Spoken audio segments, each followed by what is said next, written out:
पाकिस्तान में नई हुकूमत बन गई और शहबाज शरीफ साहब नए प्राइम मिनिस्टर भी बन गए, लेकिन पाकिस्तान की नई पार्लियामेंट में इंडिया के गुण गाए जा रहे हैं। हमारे पाकिस्तान के नेशनल असेंबली में एक जो वजीर थे, उन्होंने खड़े होकर इंडिया के मिनिस्टरों की तारीफ की है, इंडिया की तारीफ की है। इंडिया का मैं एक मिसाल देता हूँ डिप्टी स्पीकर, 1971 में इंडिया की आबादी थी 54 करोड़, आज इंडिया की आबादी है 140 करोड़।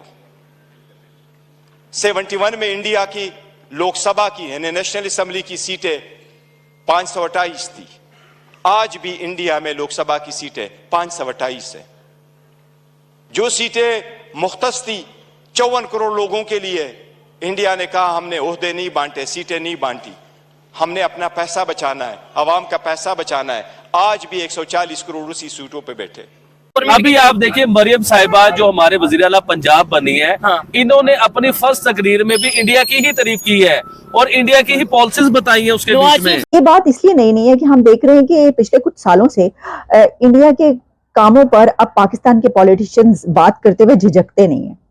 अब वो उनको कहना ही पड़ता है, बादिल नाख्वास्ता उनको ये कहना पड़ता है और मानना पड़ता है कि देखें, जब आपका हमसाया मुल्क चांद पर पहुंच जाए, जब वो अपना सोलर मिशन भेज दे, जब वो 5th लार्जेस्ट इकोनॉमी से 3rd लार्जेस्ट इकोनॉमी की तरफ बढ़ आओ और पूरी दुनिया ही इसके ऊपर बात कर रही हो और हर तरफ से उनके ऊपर तारीफों के डोंगरे बरस रहे हो, तो फिर आपको जाहिर है कि आप कुछ ना कुछ तो मानना ही पड़ता है। ये बातें जो हम अब कर रहे हैं और अब हमारे वजीर आजम या हमारे बड़े बड़े जो MP MNS जो है ये बातें कर रहे हैं, ठीक है, यही बातें हम 10 साल पहले करते, 20 साल पहले करते, यकीन कीजिए कि आज हमारा भी एक मुकाम होता दुनिया के बीच में, क्योंकि हम लोग तो कर्जों में ऐसे फंसे हुए हैं।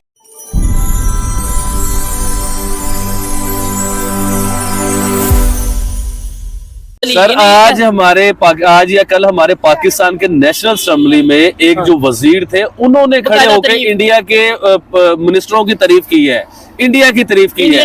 अभी आप देखिए मरियम साहिबा जो हमारे वजीर आला पंजाब बनी है, इन्होंने अपनी फर्स्ट तकरीर में भी इंडिया की ही तारीफ की है और इंडिया की ही पॉलिसीज बताई है उसके बीच में। साहब ने तो ये भी बोला कि अगर मैं प्रॉपर गवर्नमेंट करता आता और मुझे ना हटाया जाता तो हम G20 का मेंबर होते। जी बिल्कुल कहा उन्होंने। अब ये देखिए ये बातें जो हम अब कर रहे हैं और अब हमारे वजीर आजम या हमारे बड़े बड़े जो MP MNS जो है ये बातें कर रहे हैं, ठीक है, यही बातें हम 10 साल पहले करते, 20 साल पहले करते, यकीन कीजिए कि आज हमारा भी एक मुकाम होता दुनिया के बीच में, क्योंकि हम लोग तो कर्जों में ऐसे फंसे हुए हैं। अभी जिनकी हम शादी की बात कर रहे हैं कि इंडिया में एक बहुत बड़ी शादी होने वाली है, जी अभी देखें कि अंबानी है कौन, उनका बजट हमारे पाकिस्तान से ज्यादा है। ब्रदर बात पता सर समझे, मैं आपको बताता हूँ, एक बंदा है जो जिसने सारी जिंदगी एक नेटवर्क चलाया है, ठीक है, बिजनेस हमारे मुल्क में क्या है, पैसा निकालते हैं बाहर, पैसा निकालते हैं बाहर। भाई हम लोगों ने रतन टाटा और जो है ना ये मुकेश अंबानी, उसने अपने इंडिया को एक दफा दिखाया दुनिया को, ऐसे नहीं ऊपर आया। मोदी ने अगर काम किया तो भाई लोग उसको अप्रिशिएट करते हैं, लेकिन सर वो हमारे मुल्क में पता क्या है, बारी है, एक दफा आपकी बारी है, अपने बिजनेसमैन को तहफ्फुज़ देते हैं, अपने बिजनेसमैन को प्रोटोकॉल देते हैं, अपने बिजनेसमैन को पूरा एक जो है ना किसी चीज की तंगी नहीं आने देते। अब हमारे यहाँ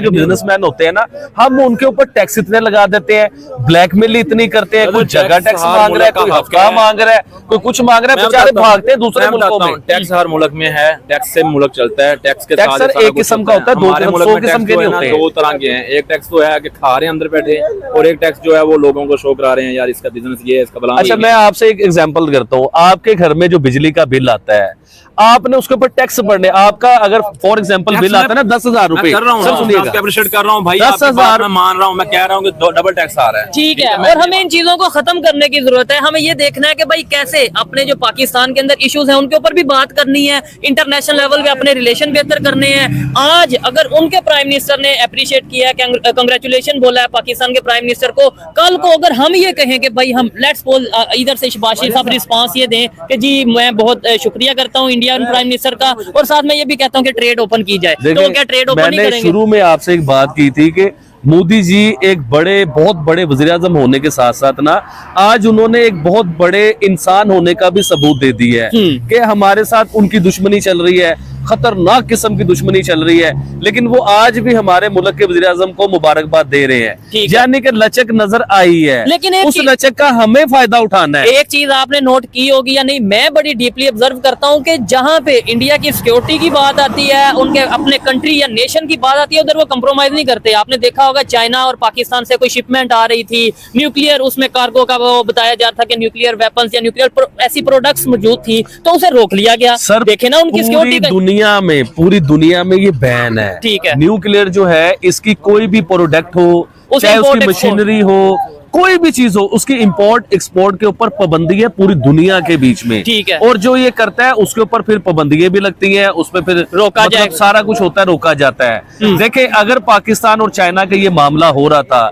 इंडिया ने ये जो पकड़ा है, ये आप टेबल टॉक पे ही क्लियर कर सकते हैं। देखें, अगर ये बात आलमी अदारों में या आर्मी अदालतों में जाती है बात, तो पाकिस्तान की रुसवाई और बदनामी भी फिर हम कह देंगे कि इंडिया ने देखें जी साजिश कर दी, इंडिया ने फिर। पाकिस्तान में नई हुकूमत बन गई और शहबाज शरीफ साहब नए प्राइम मिनिस्टर भी बन गए, लेकिन पाकिस्तान की नई पार्लियामेंट में इंडिया के गुण गाए जा रहे हैं। पाकिस्तान की नई पार्लियामेंट में इंडिया की तारीफें की जा रही हैं और पॉलिटिशियंस जो स्पीचेस कर रहे हैं उन तकरीरों में वो ये कह रहे हैं कि देखो इंडिया में क्या हो रहा है, देखो वो कहां पर पहुंच गए, देखो उनकी हुकूमत अपनी पब्लिक के लिए कैसे काम कर रही है और हम यहाँ पर क्या कर रहे हैं।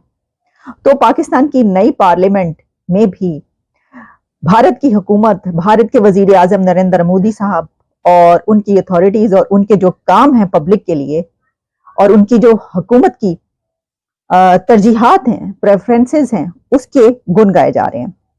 अब ये कोई नई बात नहीं है, वैसे मैं आपको भी बताती हूँ कि ये जो स्पीच सामने आई है ये किसकी है, लेकिन ये बात इसलिए नई नहीं है कि हम देख रहे हैं कि पिछले कुछ सालों से इंडिया के कामों पर अब पाकिस्तान के पॉलिटिशियंस बात करते हुए झिझकते नहीं है।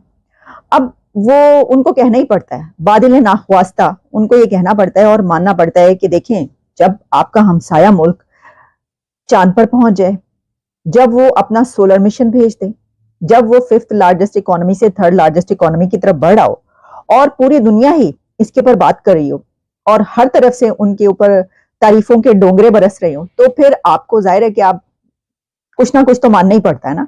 तो अब वो जो एक झिझक और रुकावट हुआ करती थी वो इसलिए भी मेरा ख्याल है खत्म हुई है, या इसलिए भी ये फर्क आया है कि क्योंकि एक तो जाहिर है कि उनकी तरक्की जहां पहुंच गई है वो उससे जो है, मैं ये बल्कि देख रही हूँ कि बहुत सारे ऐसे लोग जिनसे डिबेट्स हुआ करती थी, जो बात किया करते थे, वो कहते थे नहीं नहीं देखो ठीक है, ओके तरक्की हो रही होगी, लेकिन वहां पे ये भी है, ये देखो यहाँ पर वहां पर ये कितना मसला है, ये कितना मसला है।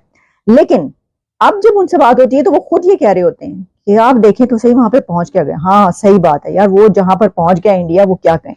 लेकिन ये जो बात है ना, ये पाकिस्तान ने, हम देख रहे हैं कि कुछ सालों से पॉलिटिशियंस बड़े धड़ल्ले से तारीफें करते हैं, खास तौर पर जो पीटीआई है उसके। तो हमने देखा कि जब इमरान खान की हुकूमत थी तो उस वक्त जब वजीर आजम वो थे, उस वक्त भी वो खूब तारीफें किया करते थे। उन्होंने अपनी स्पीचेस में, पार्लियामेंट में, कंटेनर पे खड़े होकर जगह जगह जहां पर भी वो बात करते थे तो उन्होंने कहा कि देखो इंडिया की फॉरेन पॉलिसी देखो, देखो उनको तो हर चीज की इजाजत है, हमें किसी चीज की इजाजत ही नहीं है।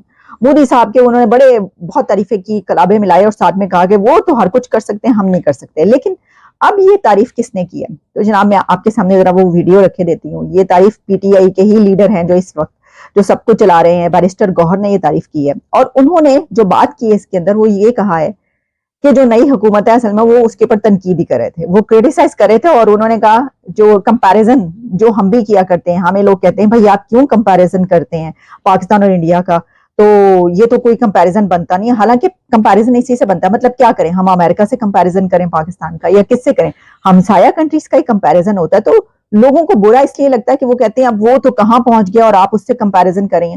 प्रॉब्लम यही तो कंपैरिजन करने वाली बात है कि एक ही खित्ते के दो हमसाया कंट्रीज, एक कहां पहुंच गए और आप कहां पहुंच गए। नमस्कार दोस्तों, हमारे YouTube चैनल पर आपका स्वागत है। दोस्तों, पाकिस्तान में नई सरकार बनने के बाद नेशनल असेंबली का सत्र चल रहा है। इस दौरान विपक्षी पार्टी पीटीआई जमकर सत्ता पक्ष पर निशाना साध रही है। इमरान खान की पार्टी पीटीआई के नेता गौहर खान ने नए पीएम शहबाज शरीफ को लोकतांत्रिक व्यवस्था बनाने और चलाने के लिए भारत से सीख लेने की सलाह दी है। नेशनल असेंबली में गौहर अली खान ने कहा कि शरीफ परिवार का पूरा ध्यान अपना पेट भरने और अपने रिश्तेदारों को फायदा पहुँचाने पर है। जरूरत जरूरत न होने के बावजूद विभाग बढ़ाकर बांटे गए और बेवजह सीटें भी बढ़ा दी गई। गौहर खान ने शहबाज शरीफ पर सीधा निशाना साधते हुए कहा, मैं आपको इंडिया की मिसाल देता हूँ। 1971 में भारत की जनसंख्या 54 करोड़ थी और आज 140 करोड़ है। भारत में लोकसभा की सीटें जितने 1971 में थी, आज 140 करोड़ की आबादी होने पर भी उतनी ही सीटें हैं। इंडिया ने सीटें नहीं बढ़ाई। दोस्तों, उन्होंने आगे कहा कि हमें अपनी जनता का पैसा बचाना है। सीटें बढ़ाने और ओहदे बांटने पर उन्होंने ध्यान नहीं दिया। आज भी 140 करोड़ लोग उन्हीं सीटों पर हैं।